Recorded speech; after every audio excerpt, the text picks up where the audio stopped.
Anda sebelum jadi Kapolres sudah di assessment belum? Siap, izin kami pada saat Kapolres masih AKBP juga sudah asesmen Bapak. Sudah. Sudah baca belum KUHP dan KUHP baru? Siap, sudah baca Bapak. KUHP nomor berapa? KUHP yang baru itu nomor berapa? Nomor Kalau sudah Anda sudah baca nomor berapa? Nomor 1. Iya, nomor 1 tahun berapa? Nomor 1 tahun 2003 Bapak. 2023. KUHP? 2023. Ulangi.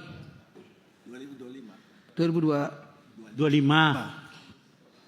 Saya tanya Anda karena ada kaitannya nanti di pasal di KUHP. Berlakunya kapan sih itu KUHP dengan KUHP? Sejak tanggal 2 Januari kemarin Bapak. Kemarin kapan? Kemarin dulu. 2026. 2026. Siap. Jawabnya begitu kalau Anda Kapolres. Kemarin kok, kemarin apa? Anda Kapolres. Harus melihat sesuatu gitu loh. Nah, sudah disampaikan oleh Pak Riwanto tadi bahwa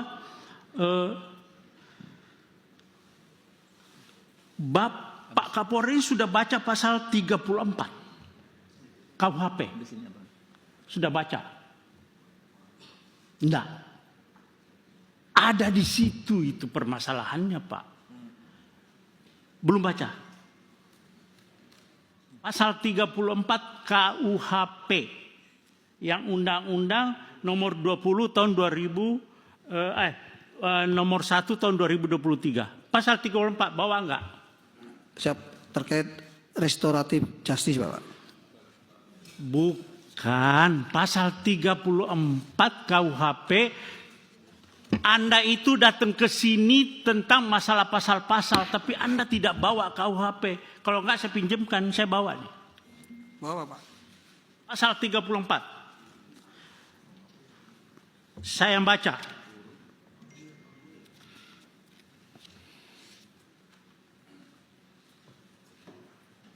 Kalau ya saya Kapolda kamu, masih Kapolda, Anda tidak bakalan sampai ke Komisi 3 dan saya sudah berhentikan Anda. Anda kok Kapolres sudah kombes seperti itu. Bagaimana polisi ke depan? Oke, saya bacakan pasal 34 ya. Pasal 34. Setiap orang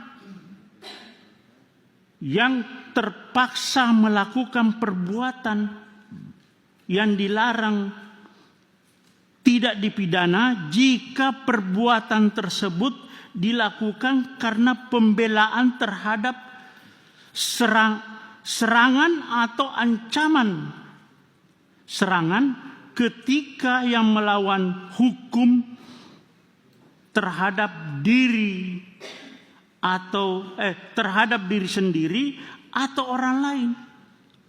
Kehormatan dalam arti kesusilaan atau harta benda sendiri atau orang lain.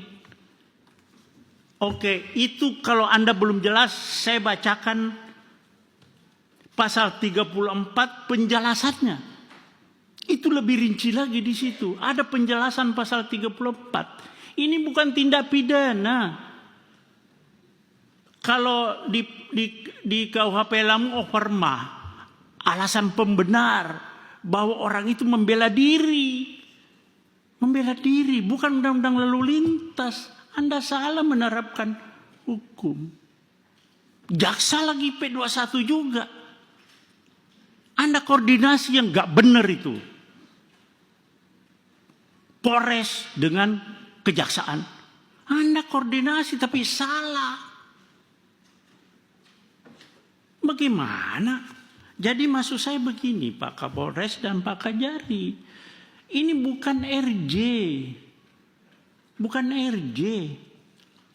Tidak ada tindak pidana di sini. sependapat dengan tidak ada tindak pidana. Orang yang Bapak tahu, Bapak ngomong di televisi saya lihat Pak Kapolres itu, oh dia melakukan pembelaan yang melakukan tindakan tidak seimbang. Bapak tahu apa yang jambret itu tidak ada istilah di KUHP. Itu adalah pencurian dengan kekerasan. Bukan 36, bukan pencurian biasa, bukan pencurian pemberatan, tapi pencurian dengan kekerasan. Curas itu Pak, curas itu begal. Dia bawa celurit, bawa senjata tajam, bawa apa segala, bisa bawa senjata api. Nah, ketika orang itu, ini bahaya Pak. Nah, Anda bilang tidak seimbang, dikejar oleh suaminya, korban. Orang sipil Pak, tidak punya apa-apa. Orang sipil nggak punya apa-apa itu. Nggak punya, tidak dipersenjatai. Jadi itu bukan tidak seimbang. Memang justru yang tidak seimbangnya itu, orang sipil Pak yang mengejar pelaku curas. Bagaimana Bapak bilang tidak seimbang? Ya, jadi coba, bolak-balik begini, Anda salah menerapkan suatu pasal. Jadi tindak pidananya adalah curas, ya, pencurian dengan kekerasan. Tersangkanya meninggal dunia, ya selesai SP3. Itu loh Pak Kajari juga. Nah kalau Bapak pakai RJ lagi Pak Kajari, tuntutannya apa sih? Mereka kan pasti ada tuntutan Pak kepada korban ini. Di media sosial juga Pak Kapolres banyak itu di media sosial. Seandainya yang mengejar itu polisi, terus yang meninggal, apakah polisi dipidanakan juga? Kan selama ini nggak pernah polisi ngejar meninggal orang itu kan tidak dipidanakan juga. Jadi pasal 34 Pak, nanti coba Bapak buka, terus penjelasannya juga itu alasan pemaaf. Karena orang ini jadi korban Pak. Orang korban jangan jadikan tersangka. Ini kenapa Pak Kajari juga begitu, P21, langsung RJ. RJ itu ada tuntutan lagi toh Pak. Nah saya mau tanya Pak Kajari, dia minta berapa sih? Atau apa tuntutannya yang dari sana? Ya jawab Pak. Mohon izin Bapak, jadi pada saat pertemuan di Zoom meeting pada tanggal 26 tersebut, itu sempat disampaikan oleh pihak dari Palembang melalui kuasa hukumnya. Karena saya suruh bicara sendiri, keluarga yang dalam hal ini sebagai jambret itu tidak mau Pak. Tidak mau bicara, semua pokoknya melalui kuasa hukumnya. Ya bukan melalui kuasa hukumnya. Makanya kuasa hukumnya akhirnya menyampaikan pada forum itu, mungkin pihak keluarga daripada Pak Ogi juga tahu, itu hanya memberikan bahwa dia waktu itu biaya-biaya yang timbul seperti untuk mengantar jenazah dari Jogja ke Palembang, biaya ambulannya, terus biaya pemakamannya, dia seperti itu hanya menyampaikannya. Selanjutnya akan nanti Nilainya berapa Pak? Dia belum menyebut nilai pada saat itu Bapak.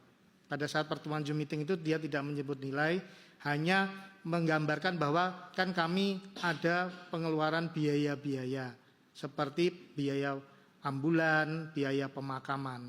Nah, selanjutnya pada pertemuan lanjutan pada tanggal 27 kemarin itu akhirnya antara kuasa hukum sepakat mau bertemu 4 mata besok sore di kantor Kejaksaan Negeri Sleman. Oke, cukup lanjutkan Pak. Cukup, ya belum, masih ada. Jadi Pak Kajari dengan Pak Kapolres coba ini ya, Pak Kajari, Pak Pak Kapolres sih sudah sespimti atau Lemhanas? Belum? Saya belum Bapak. Sudah sespimti? Belum Bapak. Hah? Belum. Belum. Ya udah. Maksud saya coba lebih, dan mungkin saya lihat Bapak belum tahu persis, tapi sebetulnya polisi sudah ada yang namanya overma, alasan pemaaf di KUHP yang lama. Tapi KUHP yang baru juga ada Pak, di pasal 34, coba Bapak baca berulang-ulang. Dan itu curas Pak, bukan pencurian biasa. Pencurian dengan kekerasan yang resikonya tinggi sekali. Masih lumayan Bapak suaminya mau mengejar dengan punya keberanian yang cukup Pak. Tidak semua orang mau mengejar. Nah, di dalam terjadinya pengejaran itu terjadi suatu kecelakaan begitu. Ya sudah selesai, tersangkanya meninggal dunia. Tidak ada lagi RJ.